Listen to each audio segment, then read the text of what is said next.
Thomas Sissot, heureusement que vous êtes là ce matin pour nous aider à faire le rangement, à faire le tri. C'est vrai que ce n'est pas donné à tout le monde. Il y a des gens qui jettent facilement, qui se débarrassent facilement, et d'autres pour qui c'est plus difficile. Il y a une part affective aussi. Et pourtant, faire le tri, ça fait du bien aussi pour les placards, mais pour soi intérieurement. Absolument. L'idée, effectivement, d'en prendre soin de soi par le tri, c'est effectivement d'aligner notre environnement extérieur et ce qui se passe à l'intérieur. C'est que ce soit une vitrine, en fait, une photographie. En fait. C'est un miroir entre ce qui se passe à l'intérieur et ce qui se passe dans notre maison.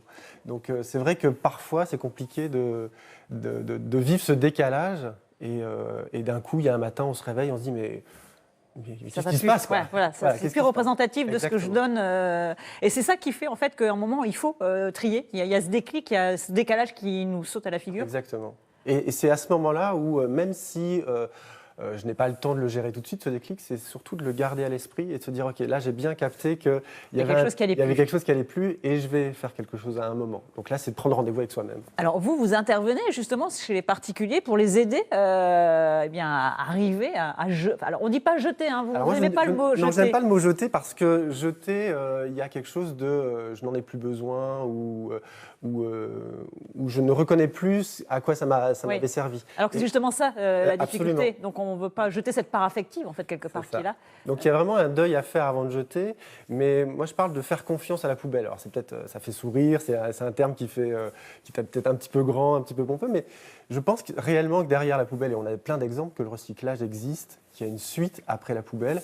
Et voilà, je pense à un client dernièrement où il y avait on était face à des dictionnaires. Alors avec Internet, avec les applis, etc. aujourd'hui, un dictionnaire, ça pique un peu de jeter un dictionnaire. Oui, c'est vrai qu'on n'a pas envie. Voilà, c'est un livre, c'est du papier. Et puis effectivement, quand il y a eu cette prise de conscience que c'est des arbres qu'on ne va pas couper de main, si le dictionnaire passe dans ce puits sans fond qu'on peut voir dans une poubelle, du coup, il y a une conscience qui se fait et du coup, il y a un geste qui est plus doux, qui est plus simple à faire.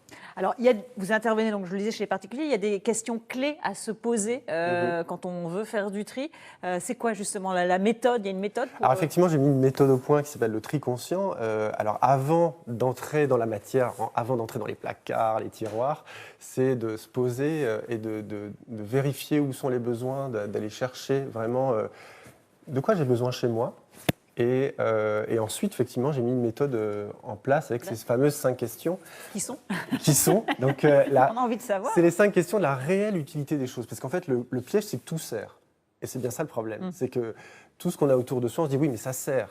Un jour, je vais m'en servir. Et oui, ou au cas où. Enfin, ces fameuses phrases qui nous polluent. La peur de l'abandon. Absolument.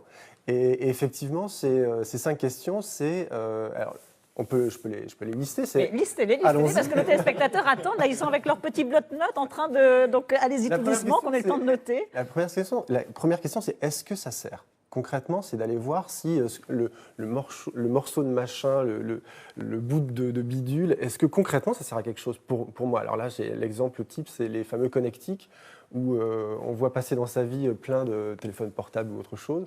Et d'un coup, on a plein de chargeurs, on ne sait même pas à quoi ça sert. Donc, si déjà vous ne savez même pas à quoi ça sert, ça sort. Oui. Donc, c'est vrai que je ne parle pas de ça jette, ça reste ou ça sort.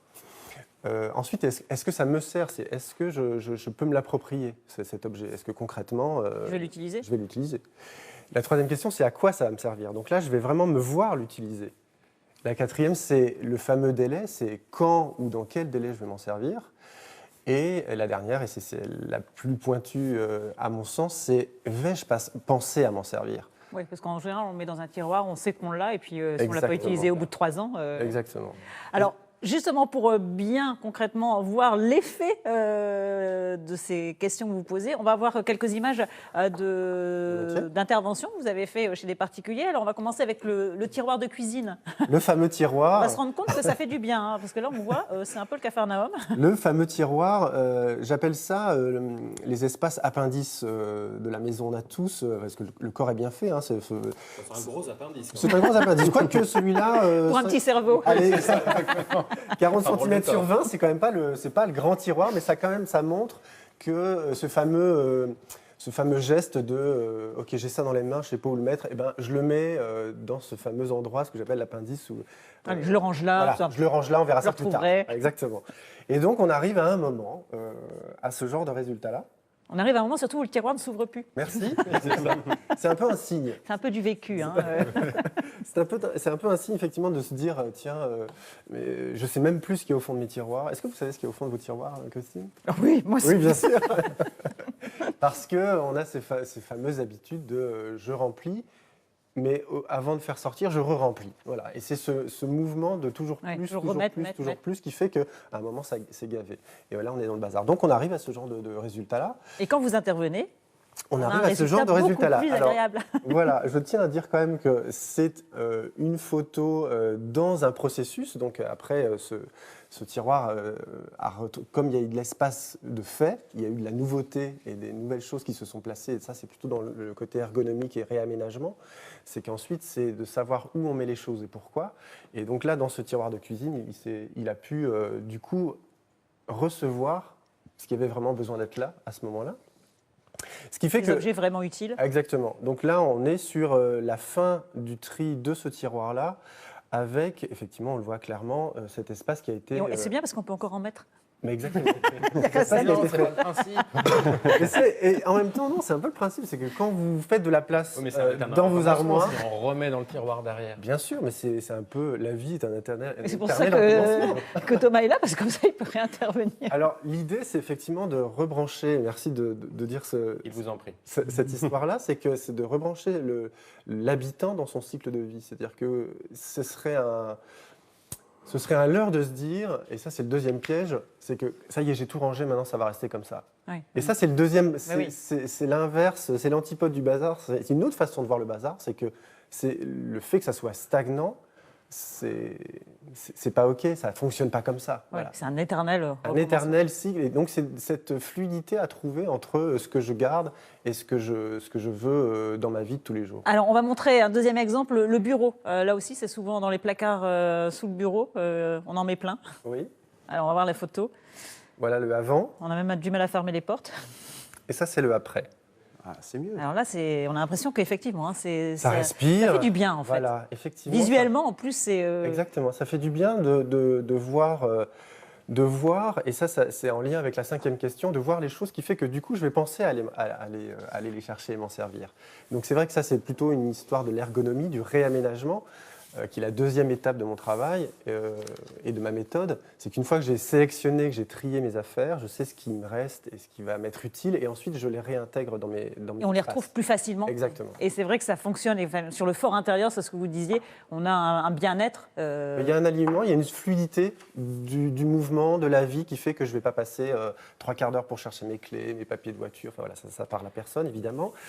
Mais c'est effectivement ça qui fait que je vais pouvoir créer une ergonomie adéquate avec qui je suis. Kevin, vous vous avez noté tout ce qu'il fallait faire pour ranger chez vous? Peut-être la seule difficulté, c'est une fois qu'on a rangé, c'est maintenir aussi cet ordre. Parce qu'on a souvent tendance à... On dit, bah tiens, c'est rangé, du coup on se laisse un petit peu aller. Puis finalement, 2-3 semaines après, le bazar revient. C'est la grosse difficulté, non? Oui. Alors Thomas, on a envie de vous écouter pendant toute l'émission, parce que c'est vraiment très intéressant tout ce que vous nous dites. Alors pour ceux qui veulent en savoir plus, il faut noter que vous faites une conférence prochainement à Lille. Ce sera le 21 avril à 20h à la fac de médecine, à l'amphithéâtre Ferron à Vraux.